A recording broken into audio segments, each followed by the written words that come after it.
Imagina tener tanto poder que con una sola reunión puedes salvar a todo un país de la ruina financiera. Imagina ser tan rico que el gobierno de Estados Unidos te pida dinero prestado para sobrevivir. Imagina ser más poderoso que el presidente mismo. Ese hombre existió. Su nombre era John Pierpont Morgan. Y esta es su historia completa. El hombre que creó el capitalismo moderno tal como lo conocemos hoy. El banquero que salvó a América 3 veces. Un hombre que controlaba el 25% de toda la riqueza de Estados Unidos. Que con un solo gesto podía hacer colapsar o salvar la economía mundial. Esta es la historia del rey no coronado de América. Del hombre que literalmente compró un país y lo remodeló a su imagen. Pero antes de sumergirnos en esta historia épica de poder absoluto, necesito que hagas algo importante ahora mismo. Suscríbete al canal y activa la campanita de notificaciones. Solo el 8% de quienes ven mis videos están suscritos. No dejes que el algoritmo de YouTube decida si ves o no mi contenido. Toma el control. Dale al botón rojo ahora mismo. Es completamente gratis. Me ayudas enormemente a seguir trayendo estas historias fascinantes que no encontrarás en ningún otro lado. Hazlo ahora, te espero. Perfecto. Ahora sí, prepárate para conocer al hombre que literalmente compró América y cambió el mundo para siempre. 17 de abril de 1837. Nace John Pierpont Morgan en Hartford, Connecticut, justo en medio de una devastadora crisis financiera. El pánico de 1837 destruyó bancos por todo el país. Miles perdieron todo. Pero la familia Morgan, dedicada a las finanzas, sobrevivió. Su padre, Junius Spencer Morgan, era un banquero respetado pero no extraordinariamente rico. Morgan no heredó su imperio, lo multiplicó 1000 veces. Desde muy joven, John Pierpont sufría de una condición en la piel llamada rosácea, que progresivamente desfiguraba su rostro. Los otros niños se burlaban de él. Esta humillación temprana forjó en Morgan una personalidad dura, intimidante, casi impenetrable. Desarrolló una mirada penetrante que más tarde aterrorizaría a empresarios y políticos por igual. Su arma más poderosa no era el dinero, era su presencia. A los 14 años fue enviado a estudiar al English High School de Boston, una de las mejores escuelas preparatorias de Nueva Inglaterra. Allí destacó en matemáticas. Tenía una capacidad casi sobrenatural para calcular números, proyecciones financieras y riesgos en su cabeza. A los 16, su padre lo envió a Europa. Estudió en Vevey, Suiza, y luego en la Universidad de Göttingen, Alemania. Aprendió alemán con fluidez, estudió historia del arte y, lo más importante, conoció cómo funcionaba el sistema bancario europeo sofisticado. Los banqueros europeos habían perfeccionado el arte de las finanzas durante siglos. Morgan absorbió todo ese conocimiento como una esponja. En 1857, con apenas 20 años, llegó a Nueva York para trabajar en Duncan, Sherman & Company, un banco corresponsal de su padre en Londres. Estados Unidos estaba en plena expansión territorial y económica. Ferrocarriles cruzaban el país. Fábricas surgían por todas partes. Morgan vio lo que otros no. Estados Unidos se convertiría en la potencia económica mundial, y él estaría en el centro de esa transformación. Su primer gran golpe llegó en 1859. Con solo 22 años, hizo un trato audaz comprando café brasileño en Nueva Orleans sin autorización. Invirtió todo el crédito disponible, apostando a que los precios subirían. Era un movimiento arriesgado que podría haberlo arruinado completamente. Pero Morgan tenía razón. Los precios subieron dramáticamente. Ganó una fortuna instantánea. Su instinto para los negocios era perfecto. 1861. Estalla la guerra civil. Estados Unidos se divide. Mientras el país se desangraba, Morgan vio solo oportunidades de negocio. Morgan pagó $300 para que un sustituto peleara en su lugar. Era perfectamente legal. Los ricos podían comprar su salida de la guerra. Mientras otros morían en campos de batalla, Morgan hacía negocios. Financió operaciones militares, prestó dinero al gobierno, comerció con oro. Uno de sus negocios más controversiales. Compró rifles defectuosos por $3.50 cada uno y los revendió al ejército por $22. Los rifles explotaban en las manos de los soldados. Murieron hombres. Hubo investigaciones. Pero Morgan nunca fue procesado. Técnicamente era legal. Este episodio mostró algo fundamental sobre Morgan. La moralidad nunca interferiría con los negocios. El dinero no tenía ética, solo lógica. Durante la guerra especuló agresivamente con oro. Cuando la Unión sufría derrotas, el oro subía. Morgan compraba y vendía según las batallas. Ganó millones mientras su país se destrozaba. Algunos lo llamaron traidor. Él lo llamó negocios. Para Morgan no había diferencia entre ambos. En 1864 se asoció formalmente con su padre. La firma Dabney, Morgan & Co. se especializó en finanzas internacionales. Conectaban capital europeo con oportunidades americanas. Morgan se convirtió en el puente financiero entre dos continentes. La guerra terminó en 1865.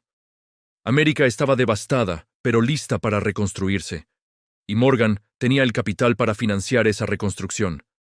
En 1865 se casó con Frances Louisa Tracy, conocida como Fanny. Parecía el comienzo de una vida perfecta. Pero el destino tenía otros planes.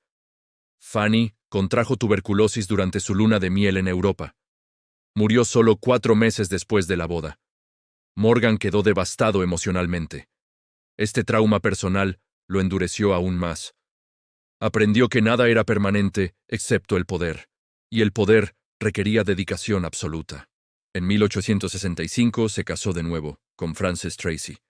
Tuvieron 4 hijos, pero Morgan, el esposo, siempre fue secundario a Morgan, el banquero. En 1871, a los 34 años, cofundó su propia firma poderosa, Drexel, Morgan & Co., con sede en Wall Street. El verdadero imperio comenzaba.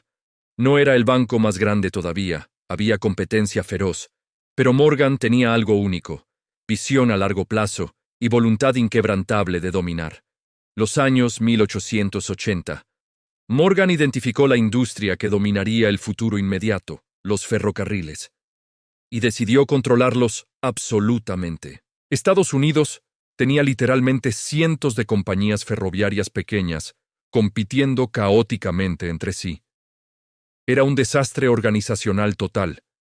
Diferentes anchos de vía, rutas duplicadas, guerras de precios destructivas. Las empresas se quebraban constantemente. Los inversores perdían fortunas. Morgan vio el caos y tuvo una visión revolucionaria. Consolidar todo. Crear megacorporaciones que eliminarían la competencia destructiva. Comenzó comprando ferrocarriles en quiebra por centavos de dólar. Los reorganizaba, les inyectaba capital, eliminaba duplicaciones, maximizaba eficiencia. Luego los fusionaba con otros ferrocarriles creando sistemas masivos. Este proceso se llamó morganización. Literalmente inventó las fusiones modernas. En 1885 reorganizó el New York, West Shore and Buffalo Railway. En 1888, el Chesapeake and Ohio. Uno tras otro cayeron bajo su control. Para 1890, Morgan controlaba directa o indirectamente más de 5,000 millas de vías férreas. Si querías transportar mercancía en el este, pagabas a Morgan. Pero no le bastaba con controlar ferrocarriles. Quería controlar a los magnates ferroviarios mismos. Quería dictar las reglas de toda la industria. En 1889, convocó a todos los presidentes de ferrocarriles a su oficina. Les dijo: la competencia destructiva termina hoy. O cooperan o los destruyo. Los magnates más poderosos de América estaban ahí. Algunos tenían más dinero que Morgan, pero ninguno tenía su voluntad ni su poder de intimidación. Morgan los obligó a firmar un acuerdo. Fijarían precios juntos, dividirían territorios, eliminarían competencia. Era un cártel perfectamente organizado. Esto era técnicamente ilegal, según las nuevas leyes antimonopolio. Pero Morgan no creía en las leyes. Creía en el poder. Y él tenía todo el poder. En 1893, otra crisis financiera golpeó América. Cientos de ferrocarriles quebraron. Los que sobrevivieron eran los que Morgan había reorganizado. Durante esta crisis, Morgan reorganizó o controló el Northern Pacific, el Erie, el Reading, el Southern Railway y docenas más. Para 1900, Morgan controlaba directamente aproximadamente 5.000 millas de ferrocarriles y tenía influencia sobre otras 50.000 millas más. Era imposible cruzar Estados Unidos sin usar un tren Morgan. Había creado un monopolio de facto que controlaba el sistema circulatorio de América. Sus ferrocarriles no eran solo transporte. Eran máquinas de hacer dinero perfectamente optimizadas que generaban millones en ganancias anualmente. Y Morgan aprendió la lección más importante. No necesitaba poseer algo completamente. Solo necesitaba controlarlo. El control era verdadero poder. Pero los trenes necesitaban acero. Montañas de acero para vías, locomotoras, puentes. Y Morgan puso sus ojos en dominar el acero también. Había un hombre que dominaba el acero americano, Andrew Carnegie. El inmigrante escocés había construido el imperio acerero más grande del mundo. Carnegie producía acero más barato y mejor que nadie. Pero tenía 65 años y estaba cansado. Quería retirarse. Morgan vio su oportunidad. En diciembre de 1900, Morgan se reunió con Carnegie. Le preguntó directamente, ¿cuánto para comprarte completamente y retirarte ahora?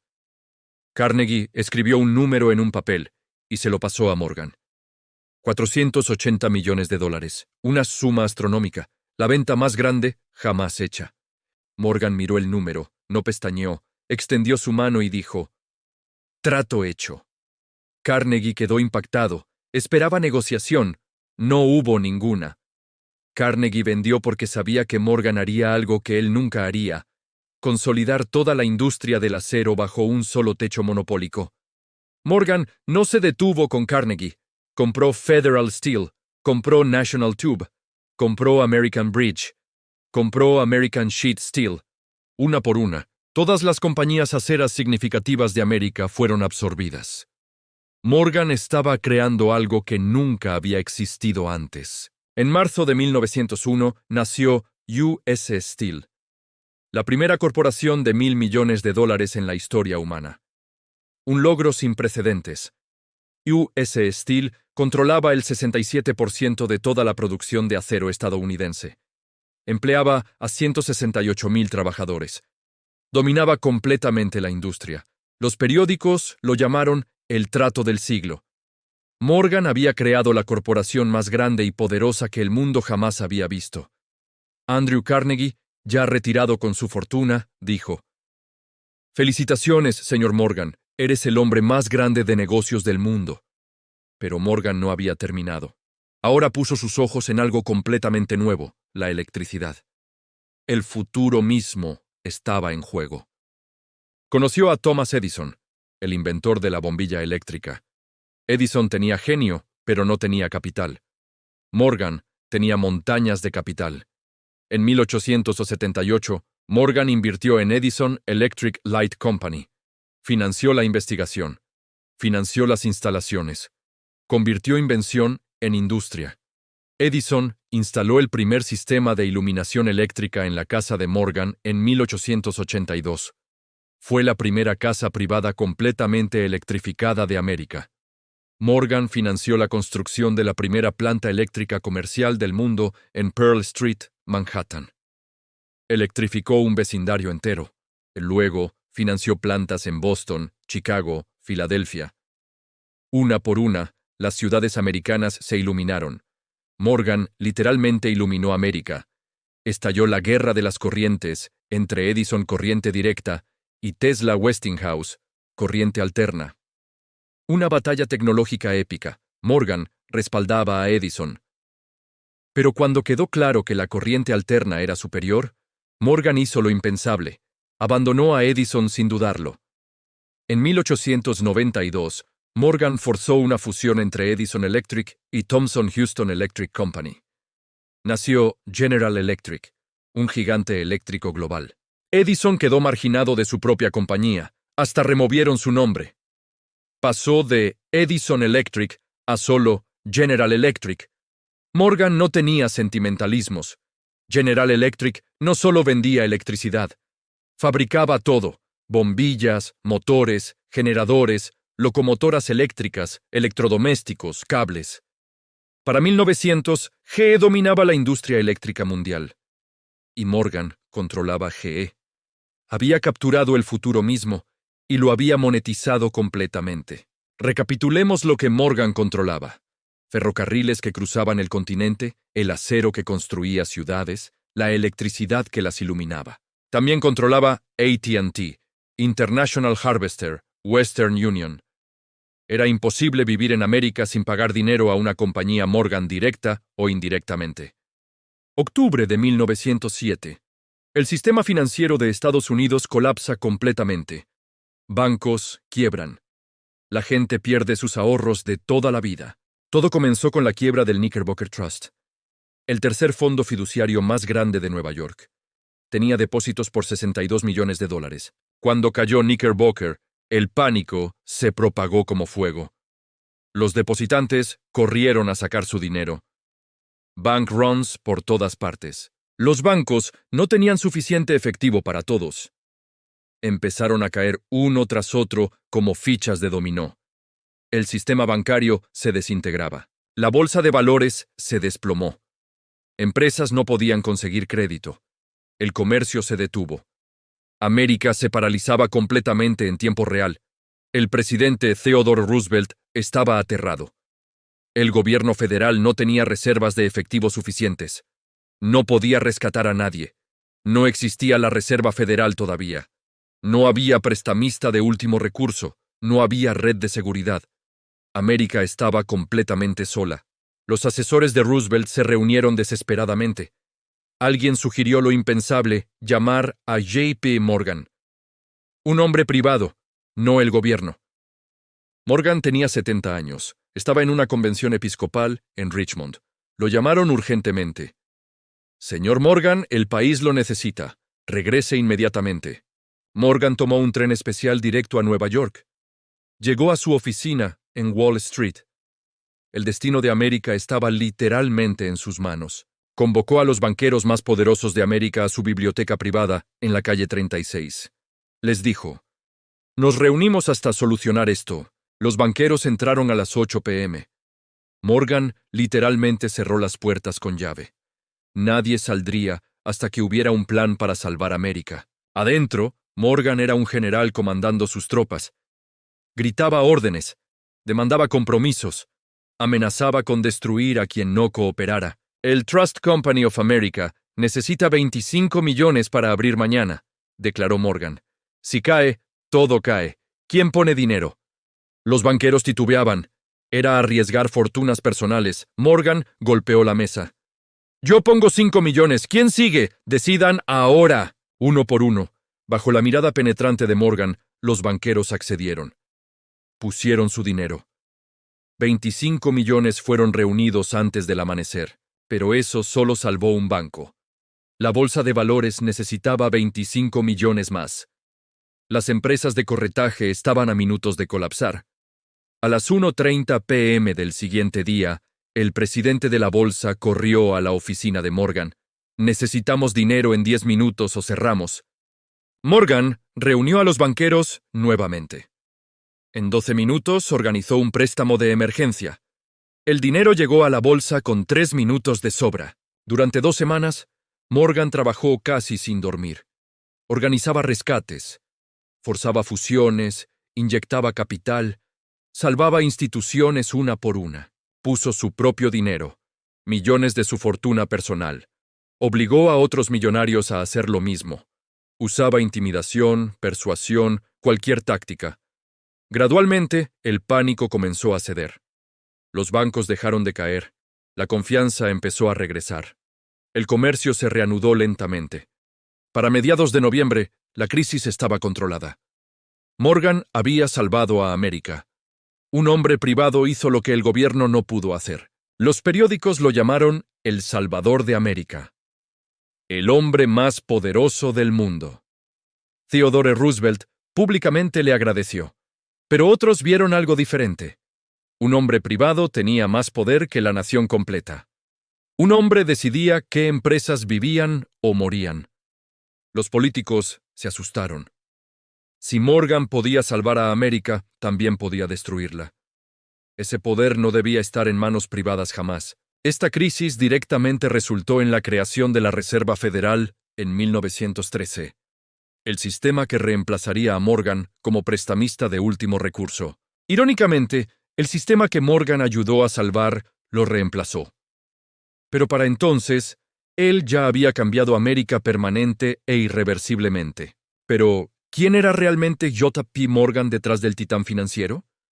Más allá del poder y el dinero, era un hombre complejo, lleno de contradicciones profundas. Morgan era uno de los coleccionistas de arte más importantes y obsesivos del mundo. Gastó más en arte que la mayoría gana en 1000 vidas. Compró manuscritos medievales iluminados, pinturas renacentistas de maestros, antigüedades egipcias, tapices del siglo XV, esculturas romanas antiguas. Su biblioteca personal en Manhattan era un templo del conocimiento. Contenía tesoros literarios y artísticos absolutamente invaluables e irreemplazables. Tenía 3 Gutenberg Biblias, una de solo 48 en existencia. Manuscritos originales de Mozart, Beethoven y Brahms. Cartas autografiadas de Washington. Poseía el manuscrito original de A Christmas Carol de Dickens. Primeras ediciones de Shakespeare. Biblias del siglo XII escritas a mano. Gastó un estimado de $60 millones en arte durante su vida. En dinero actual, eso equivaldría a más de $1,000 millones. En subastas europeas, cuando Morgan pujaba, los demás dejaban de hacerlo. Sabían que nadie podía superarlo. Su presencia silenciaba la competencia. No solo compraba arte por inversión, lo amaba genuinamente. Pasaba horas estudiando piezas, conocía historia, técnicas, contextos históricos profundamente. Tenía un yate magnífico llamado Corsair, luego Corsair II y finalmente Corsair III, cada uno más grande y lujoso que el anterior. El Corsair III medía 304 pies de largo, tenía tripulación de 85 personas y era tan lujoso como cualquier palacio europeo flotando. Morgan realizaba reuniones de negocios cruciales en el Corsair. Invitaba a magnates a navegar y allí cerraba acuerdos multimillonarios en privado. Se decía en Wall Street, cuando el Corsair de Morgan navega hacia Nueva York, las acciones suben, cuando se aleja, bajan. Tal era su influencia, pero Morgan vivía con un sufrimiento constante. Su rosácea progresó severamente.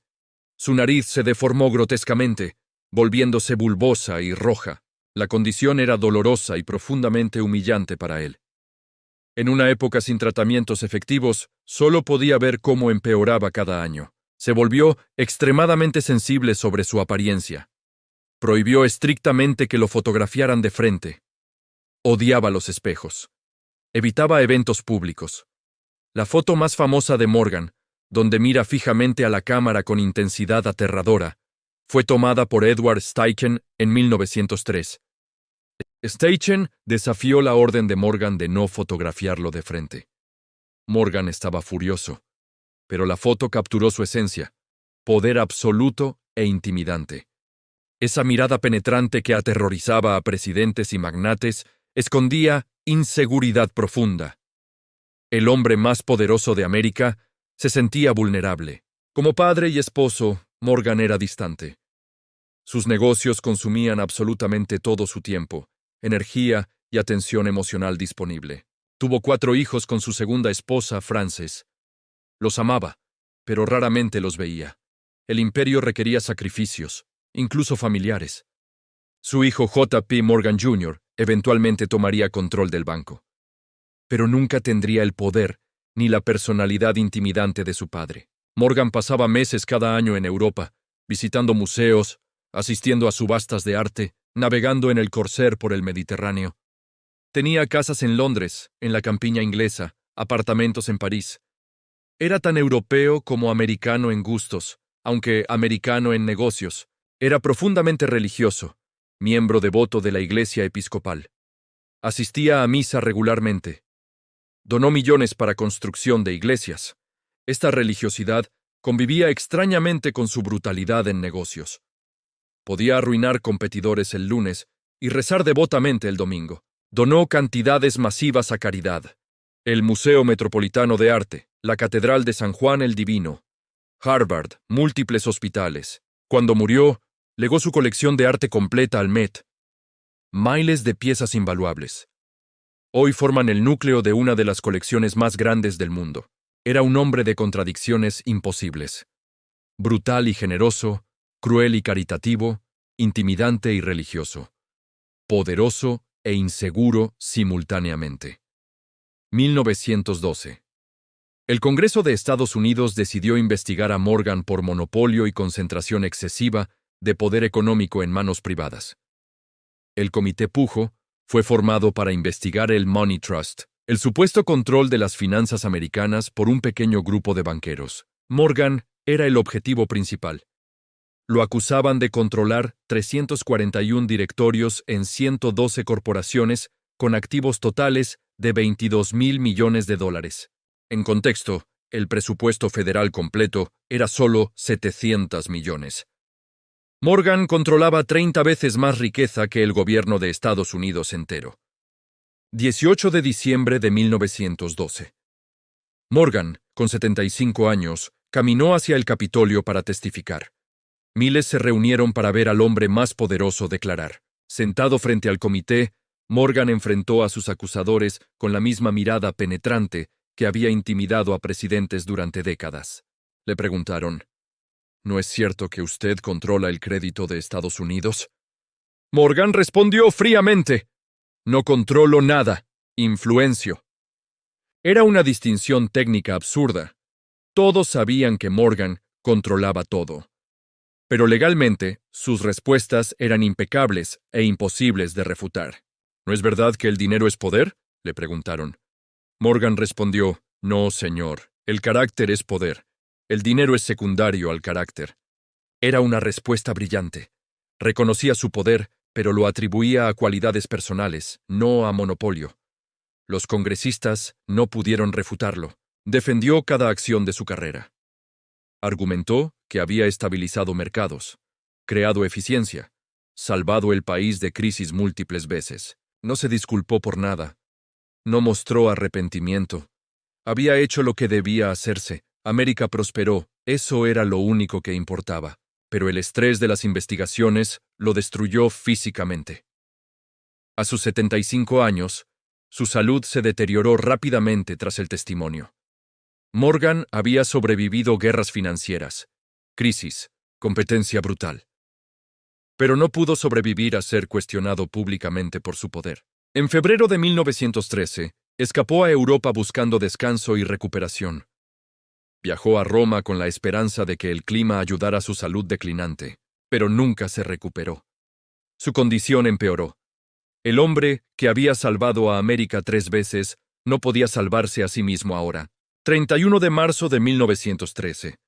J. P. Morgan murió en el Grand Hotel de Roma a los 75 años. La noticia conmocionó al mundo financiero instantáneamente. Los periódicos de todo el mundo publicaron la noticia en primera plana. Muere el rey de las finanzas. El hombre más poderoso de América. Su cuerpo fue traído de vuelta a Nueva York. Su funeral fue uno de los más grandes en la historia de la ciudad. Miles asistieron. Wall Street cerró completamente en su honor. Banderas a media asta. La Bolsa de Nueva York detuvo operaciones. Una nación entera hizo pausa. Cuando abrieron su testamento, el mundo esperaba ver la fortuna más colosal de la historia. Pero Morgan dejó solo $80 millones. John D. Rockefeller, el hombre más rico de América con más de 1,000 millones, comentó. Y pensar que Morgan no era realmente rico. Pero ese era precisamente el punto. Morgan no acumulaba dinero como Rockefeller. Morgan acumulaba poder. El dinero era solo su herramienta. La mayor parte de su riqueza estaba en activos y líquidos, arte invaluable, propiedades, participaciones en empresas. Su poder excedía su efectivo. J. P. Morgan fue muchas cosas simultáneamente. Banquero, coleccionista, filántropo, monopolista. pero sobre todo fue el hombre más poderoso de su época. Salvó a América de la ruina financiera no una, sino 3 veces. No por patriotismo o altruismo, sino porque tenía el poder para hacerlo. Creó el sistema financiero y corporativo que todavía nos gobierna hoy. Cada fusión, cada rescate bancario, cada crisis tiene su huella digital. Inventó la banca de inversión moderna, las fusiones corporativas, el concepto de demasiado grande para caer. Todo tiene origen en Morgan. Su banco sobrevive hoy como JP Morgan Chase & Co., uno de los bancos más grandes y poderosos del mundo, con 3.7 trillones en activos. Más de un siglo después de su muerte, su nombre sigue siendo sinónimo de poder financiero, influencia corporativa y capitalismo estadounidense. ¿Era un héroe que salvó a América o un villano que la compró? Quizás era ambos, o quizás simplemente era un producto de su tiempo. La era dorada del capitalismo sin restricciones, donde un hombre podía acumular poder absoluto sobre naciones enteras sin rendirle cuentas a nadie. Lo que es absolutamente innegable es esto. Morgan entendió que el verdadero poder no viene del dinero. El dinero viene del poder. Construyó imperios que dominaban continentes. Salvó naciones al borde del colapso. Cambió el curso de la historia humana para siempre, y lo hizo con solo estas cosas. Voluntad inquebrantable, visión implacable, y una mirada que hacía temblar a los hombres más poderosos del mundo. Su historia nos enseña algo profundo. Una sola persona con visión absoluta y determinación puede literalmente cambiar el mundo entero. Si esta historia épica te fascinó tanto como a mí investigarla, dale like al video ahora. Comenta, ¿Morgan fue héroe o villano? Y si aún no te has suscrito, hazlo en este momento. Cada semana traigo historias de personas extraordinarias que cambiaron la historia para siempre. Comparte este video con alguien interesado en finanzas, historia o poder. Esta es una historia que todos deberían conocer y entender. JP Morgan murió hace 111 años en una habitación de hotel en Roma. Pero su legado vive cada vez que Wall Street abre. Él fue el arquitecto del capitalismo moderno, el hombre que literalmente compró América. Y esa historia nunca morirá mientras exista dinero. Nos vemos en el próximo video, donde seguiremos explorando las vidas extraordinarias de quienes construyeron nuestro mundo moderno. Hasta la próxima. Esto fue la historia completa de JP Morgan, el hombre que compró América y cambió el mundo.